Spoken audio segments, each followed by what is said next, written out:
முதுகு வலியா மூட்டு வலியா கை கால் நீட்ட மடக்க இயலாமையா அறுவை சிகிச்சை இல்லா குணம் ஆயுட்கால நிவாரணம் டாக்டர் ஸ்ரீவர்மா பிசிஆர் மகாராஜா தைலம் அனைத்து மருந்து கடைகளிலும் கிடைக்கும். ஆண்டுதோறும் நகராட்சி உள்ளாட்சி கடைகள் வாடகை உயர்வு வீதம் இதை ஒரே சீர்படுத்தி முறைப்படுத்திட வேண்டும் என்பதை வலியுறுத்த இருக்கிறோம்.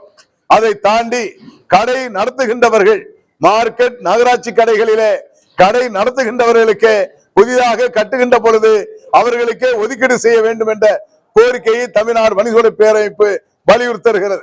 அதே போன்று பல்வேறு வரிகளை கட்டி கொண்டிருப்பவர்கள் வணிகர்கள் ஏற்கனவே ஒரே நாடு ஒரே வரி சட்டம் என்பதை மாண்புமிகு பிரதமர் நரேந்திர மோடிஜி அவர்கள் ஜிஎஸ்டி வரி அமல்படுத்திய பொழுது 1 லட்சம் கோடி வசூலித்தால் பல்வேறு வரிகள் சலுகை ஏற்படுத்தப்படும், ஒரே வரியாக வசூலிப்போம் என்று சொன்னார்கள்.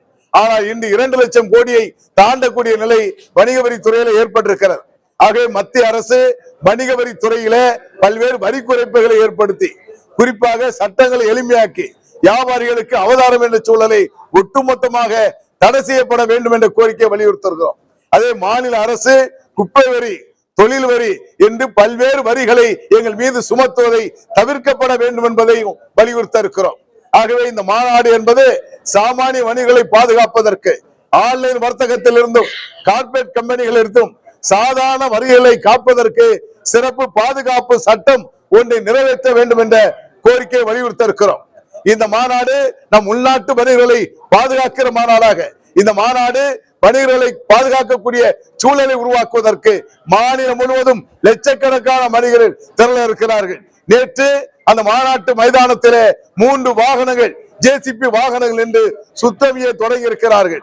இந்த மாநாடு பிறகு 26 சட்டமன்ற தேர்தல் நடைபெற இருக்கிறார். இந்த மாநாட்டிலே ஒரு சிறப்பு தீர்மானத்தை எடுக்க இருக்கிறோம். 1 கோடி வாக்காளர்கள் வணிகருடைய வாக்கு இருக்கிறது. 1 கோடி வாக்குகள் எந்த திசையை நோக்குகிறதோ அவர்கள் தான் ஆட்சியிலே அமர முடியும் என்ற நிலையை தமிழ்நாடு வணிக சபை பேரவை உருவாக்குகிறது. ஆக எங்களுடைய வாக்குகள் யாருக்கு வேண்டும் என்பதை அரசியல் கட்சிகள் கணக்கு போடுகின்றார்கள். எங்களுடைய கோரிக்கைகளை நிறைவேற்றக்கூடிய அனைத்து அரசியல் கட்சிகளும் எங்களுடைய கோரிக்கை மனுக்களை கேட்டிருக்கிறார்கள்.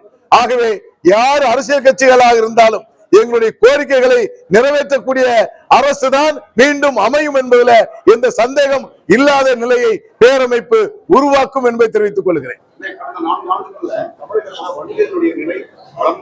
அதாவது வணிகருடைய பல்வேறு பிரச்சனைகளை தீர்க்கப்பட்டிருக்கிறது. இன்னும் பல்வேறு கோரிக்கைகள் நிலுவையில் இருக்கிறது. ஒட்டுமொத்தத்திலே வணிகம் என்பது இந்த ஆன்லைன் வர்த்தகத்தால் எங்களுடைய வணிகம் சுரண்டப்பட்டிருக்கிறது. எங்களுடைய வணிகருடைய நிலைமை என்பது அன்றாட பிழைப்பு நடத்திய தீரக்கூடிய நிலைக்கு தள்ளப்பட்டிருக்கிறோம். அதாவது அது ஒரு சில இடங்களில் நடந்து கொண்டிருக்கிறது. அது எங்களுடைய பேரமைப்பு நிர்வாகிகள் அழுத்தத்தின் பேரிலே காவல்துறை நடவடிக்கை எடுக்க வேண்டும் என்று வலியுறுத்தி நடவடிக்கை எடுக்கப்பட்டிருக்கிறது. சில காவலர்கள் அவர் போதையில இருக்கிறார், அவரை பிடிக்க முடியாது என்று தள்ளுபடி செய்கின்றார்கள்.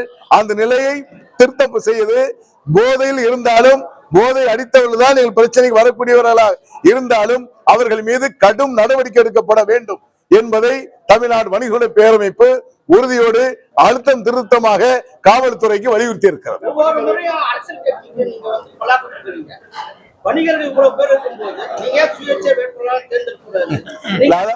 அதாவது அது எங்களுடைய ஆட்சி மன்ற குழுல தான் முடிவெடுக்க முடியும். ஒரு தனிப்பட்ட நானே பதில் சொல்ல முடியாது. உங்களுடைய கருத்தை ஆட்சி மன்ற குழுல முடிவு வைத்து முடிவை நான் அறிவிச்சிடுறேன்.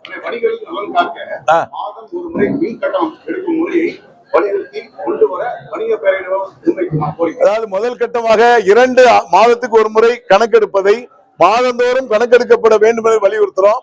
அதே போன்று மின் அழுத்தமான நேரத்தில் அதிக கட்டணம் வசூலிக்கப்படுகிறது, அதை நிறுத்தப்பட வேண்டும் என்று வலியுறுத்தி இருக்கிறோம். அதன் பிறகு உங்களுடைய கோரிக்கையை நாங்கள் பரிசீலனை செய்வோம். அதாவது நடவடிக்கை எடுக்கிறாங்க, அதாவது உரிய நடவடிக்கை எடுக்கப்படுறது. இப்போ குறிப்பாக உள்ளாட்சி நகராட்சி கடைகள் மார்க்கெட் கடைகளே கெட்டியவர்களுக்கு ஒதுக்கீடு செய்திருக்கிறாங்க. அது எங்களுக்கு ஒரு சிறப்பு கிடைத்திருக்கிறது. தொடர்ந்து பல்வேறு சாதனைகளை பெறுவதற்காகத்தான் இந்த மாநாட்டிலே எங்களுடைய வலிமையை அதிகமாக ஏற்படுத்த வேண்டும், அதிகமான லட்சக்கணக்கான வணிகர்களை திரட்ட வேண்டும். 2026 சட்டமன்ற தேர்தலிலே மனதில் வச்சு நாங்கள் கூட்டத்தை பெருக்கிக் கொண்டிருக்கிறோம். மாநகராட்சி வந்து வரி பாக்கின்னு சொல்லிட்டு வரி பாக்கி வச்சிருக்க நம்ம வியாபாரிகள் பேர் எல்லாம் பேனர் வைக்கிறாங்க. இல்ல, அதாவது பேனர் வைப்பது, சில இடங்களில் குப்பை கொட்டுவது, இது போன்ற அநாகரிகமான செயல்படக்கூடாது, வட்டி வீதம் இருக்கக்கூடாது, அவதாரம் இருக்கக்கூடாது என்பதை வலியுறுத்தி இருக்கிறோம். அதை மாண்புமிகு துறையினுடைய அமைச்சர் அதை ஏற்றுக்கொண்டு அதை வட்டியையும் அவதார தொகையும் நீக்கி இருக்கிறார்கள். இந்த நடைமுறையை நாங்கள் கையாளுவோம் என்று உறுதியளித்திருக்கிறார்கள்.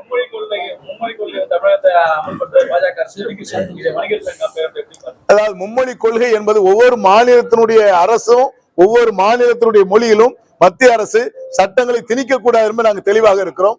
அதை காரணம் காமித்து நமது பள்ளி மாணவர்கள் படிக்கின்ற 43 லட்சம் குழந்தைகள் படிக்கிறாங்க. அதை காரணம் காமித்து மத்திய அமைச்சர் பணம் தரமாட்டோம் என்பதை திரும்ப பெற வேண்டும் என்பதை தமிழ்நாடு பரிசுரை பேரமைப்பு வலியுறுத்துகிறது. தமிழக அரசு பள்ளிகளில் இருக்கிற மாணவர்கள் தமிழ், ஆங்கிலம், ஹிந்தி உள்ளிட்ட பல்வேறு மொழிகளை பயின்று பன்முகத்தன்மையோடு அவர்கள் வெளியே வந்தாங்க சிறந்த வணிகர்களாகவோ அல்ல பலருக்கு வேலை வாய்ப்பு தர தொழில் முனைவராக மாற வாய்ப்பு இருக்காங்க. இல்ல, கட்டாயமாக அதை எந்த மொழி வேண்டாலும் பிள்ளைகள் நினைக்கிறது படிக்கலாமே தவிர அதை வலியுறுத்த கூடாது, அழுத்தம் தரக்கூடாது என்பதை நம்ம தெரிவிக்கிறோம் தவிர இப்ப எல்லாருமே எல்லா மொழி இப்ப எல்லா வீட்டு பிள்ளைகள் தான் டிகிரி வாங்கிடுச்சு. குறிப்பா இந்தியாவிலே தமிழ்நாடு மிக அதிகமா முன்னிலையில இருக்கிறாங்க. அதாவது மத்திய அரசு என்பது நம்மை திணிக்க கூடாது, அழுத்தம் தரக்கூடாது என்பதை வலியுறுத்துறோம். இல்ல, 3 மொழி கொள்கையை நாங்க வரவேற்கலங்க.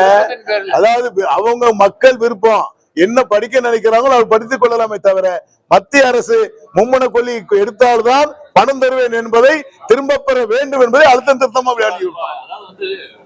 தனியார் பள்ளிகள்ல வந்து இந்தி வந்து இருக்குது, ஆனா வந்து அரசு பள்ளிகள்ல முழுமையா வந்து இல்ல. அப்படி இருக்கும் போது இந்தி வந்து அரசு பள்ளி ஏழை எளிய மாணவர்கள் ஒரு மற்ற மொழியை கற்றுக்கொள்வதில் எப்படி ஆர்வம் காட்டுவார்கள்? உள்ள கொண்டு வந்து அவங்க வந்து தங்களுக்கு விருப்பப்பட்டா படிக்கலான்ற ஒரு இதுவை கொண்டு வந்தாதானே, சட்டத்தை கொண்டு வந்தாதானே அவங்க படிக்கிறதுக்கு வாய்ப்பு இருக்கும். அங்க வாய்ப்பே மறுக்கப்படுது, இந்தி வாய்ப்பு. அதாவது உங்களுடைய ஏற்கனவே நடைமுறையில சட்டங்கள் இருக்கிறது.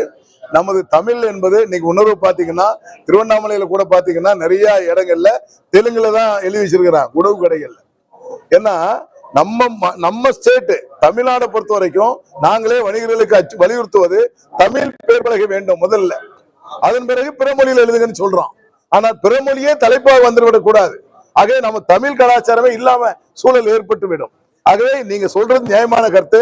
பிள்ளைகள் எதை படிக்க வேண்டும் படிக்கலாம், ஆனால் மத்திய அரசு அதை எப்படி சொல்ல வேண்டுமே தவிர அதை விட்டு ஒரு அதிகாரத்தோடு ஒரு அதிக அரசு திணிப்பு ஒரு பெரிய அழுத்தத்தை கொடுப்பது என்பது ஏற்க முடியாத நிலை இருக்கிறது.